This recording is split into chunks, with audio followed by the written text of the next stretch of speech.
So my hopes for Australia is that we can use agentic AI to improve efficiency, improve productivity, to make leaps in healthcare and in education. I really think that's coming round the corner and we're going to see huge improvements in healthcare and education. My concerns really are mostly for the younger generation. We're going to see lower level entry jobs disappear as people can use agentic AI to replace those people.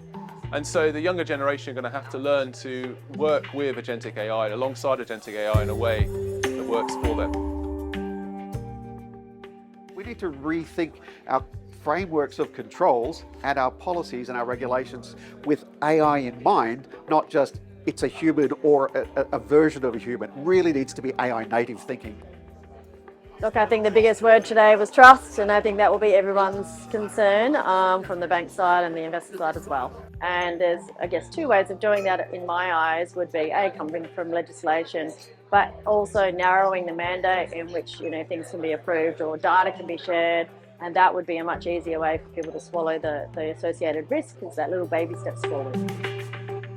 There's a lot of challenges. There's the question of how is this secure, how is this trusted, how is it predictable? The fundamental issue with Gen AI from the start is you are potentially putting your trust to at least some degree in something that can't tell you why it made the decision it made, and which quite frankly might make a different decision tomorrow from what it made today.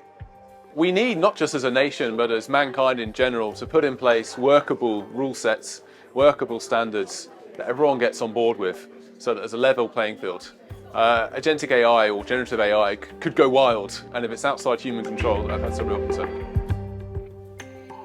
Well, clearly the biggest concern is the agent going rogue. So the agent starting to behave in a way that you don't expect, or in fact, even the agent getting spoofed, the agent getting scammed, and you're still responsible for it. So it's whenever you offer that part of yourself, that permission of yourself, and it goes off and does the wrong thing, either deliberately or inadvertently, that's really the concern.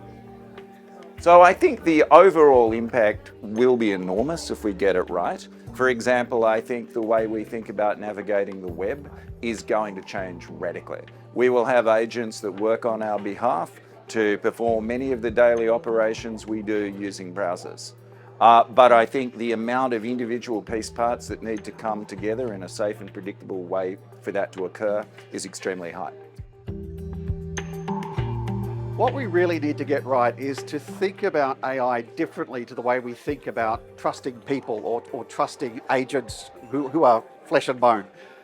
When we think about regulation, when we think about prohibitions, when we think about restrictions, we're typically assuming human speeds, human rates of activity, and the fact that the human's only ever in one place at the same time. AI is different. AI can be everywhere all at once. AI can do things many millions of times faster than human beings.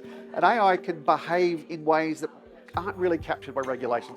I actually think that progress in the world of foundation models is probably no longer the most important thing. It got us to where we are now, but I think in terms of making this safe and useful, it's this dissemination of knowledge and understanding, and also the technical supporting piece parts throughout the entire system.